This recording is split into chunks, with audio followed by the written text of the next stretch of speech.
राज्यात निर्माण झालेल्या ऊर्जा संकटाच्या पार्श्वभूमीवर राज्य सरकारनं मोठा निर्णय घेतला। पाईप गॅसच्या जोडण्यांना गती देण्यासाठी सिटी गॅस डिस्ट्रीब्युशन प्रकल्पातील सर्व प्रलंबित परवानग्या मंजूर समजण्यात आल्याचे आदेश देण्यात आले। नव्या परवानग्या अवघ्या 24 तासात देण्याचे निर्देश देत संबंधित संस्थांना 24 तास काम करण्याची मुभाई देण्यात आली आहे। हा महत्त्वाचा निर्णय 30 जून 2026 पर्यंत लागू राहणार आहे।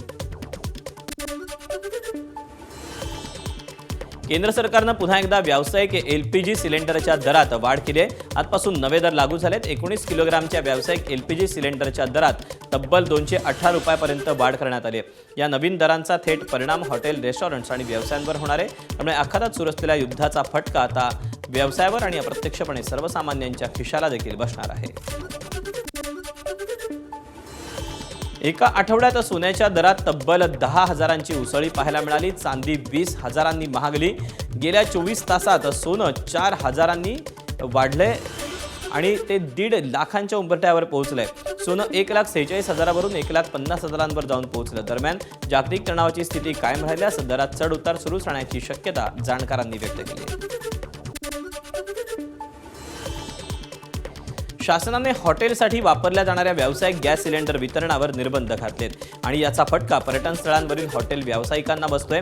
रायगडला विस्तीर्ण समुद्र किनारा लाभलाय। इथे वर्षाचे 12 महिने पर्यटन चालतं। मात्र आता पर्यटक बुकिंगच्या वेळी गॅस सिलेंडर आणि जेवणाच्या सुविधेची आवर्जून चौकशी करतायत असं व्यावसायिकांचं म्हणणं आहे आणि याचा परिणाम पर्यटनावर झालाय। चुलीवरचं जेवण मिळणार याचा आनंदही काही पर्यटकांकडून व्यक्त केला जातोय। तर आमची नक्कीच आपल्या माध्यमातून सरकारला विनंती असेल की आपण या संदर्भामध्ये लवकरात लवकर उपाययोजना कराव्यात, जेणेकरून कर्जाचा जे हप्त्यांचा बोजा आहे तो आमच्या अंगावरती जो पडलेला आहे याच्यातून आम्हाला काहीतरी चांगल्या प्रमाणात मार्गदर्शन व्हावे, किंबहुना एकंदरीत संबंधित ज्या बँका असतील किंवा इतर ज्या कुठले हे असतील त्यांच्यामध्ये काही ना काहीतरी थोड्या प्रमाणात आपण देखील वचक ठेवण्यात यावी। मला खूप भीती वाटलेली की एवढ्या लांब आपल्याला जोडून सुट्ट्या आल्यात, आपण चाललोय तर जेवणाची काय व्यवस्था होईल की नाही, कारण आमचे नेहमीचं ठिकाण आहे, आम्ही नेहमी इथे येतो। तर आधी आम्ही त्यांना फोन केला आणि ते म्हणाले चुलीवरचं जेवण आहे। मग तर आम्हाला थोडं म्हणण्यापेक्षा खूप जास्त आनंद झाला की अरे वा, चुलीवरचं जेवण पुण्यात तर नाव वाचून आम्ही जातो की चुलीवरचं जेवण खायचं आहे, पण कोकणात चुलीवरचं जेवण कदाचित गॅस टंचाईमुळं मिळालं आम्हाला आज। आखाती देशातील युद्धाच्या पार्श्वभूमीवर ऑस्ट्रेलियाचे पंतप्रधान अँथनी अल्बानीज यांनी नागरिकांना इंधन बचतीचं आवाहन केलं।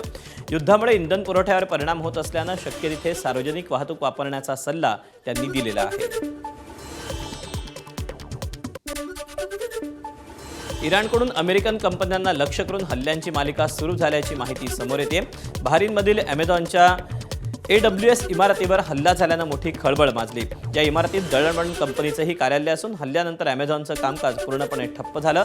कालच 18 कंपन्यांवर हल्ल्याची धमकी देण्यात आलेली होती आणि त्यानंतर हा हल्ला झाला। हॉर्मुझची सामुद्रधुनी बळाचा वापर करून खुली करावी यासाठी आता UAE अमेरिकेला साथ द्यायला तयार आहे। UAE अमेरिकेच्या खांद्याला खांदा लावून युद्धात उतरायला तयार झाली आहे। संयुक्त राष्ट्रांच्या सुरक्षा परिषदेने या संदर्भात अधिकृत कारवाईची मान्यता देण्याची वाट UAE पाहत होते। हॉर्मुझची सामुद्रधुनी खुली राहावी यासाठी UAE, अमेरिका, नाटो राष्ट्र, काही आशियाई देशांसह संयुक्त कृती दल स्थापण्याची मागणी करत आहे। अमेरिकेकडून आणखी एक विमानवाहू युद्धनौका युद्ध क्षेत्राकडे रवाना झाली। USS जॉर्ज बुश ही अत्याधुनिक विमानवाहू युद्धनौका आखाताकडे रवाना झाली। कॅरियर स्ट्राईक ग्रुपमधली ही महत्त्वाची युद्धनौका असल्याचं समजतंय। यामुळे परिस्थिती अधिक चिघळण्याची शक्यता वर्तवली जाते। अमेरिका समुद्रामार्गे हल्ल्याची रणनीती आखत असल्याची ही चर्चा रंगू लागली आहे। इस्रायलकडून हिजबुल्ला दहशतवाद्यांविरुद्ध सातत्यानं कारवाई कायम आहे। ताज्या क्षेपणास्त्र हल्ल्यात हिजबुल्लाचा कमांडर हा ठार झाला। इस्रायलनं काल बेरूतमधल्या इमारतींवर भीषण हल्ले केले। हिजबुल्लाचे 7 दहशतवादी ठार झाले। 7 दहशतवादी ठार झाल्याबरोबरच 21 जण जखमी झाल्याची माहिती लेबनॉनच्या आरोग्य मंत्रालयाकडून देण्यात आली आहे। एबीपी माझा, उघडा डोळे बघा नीट।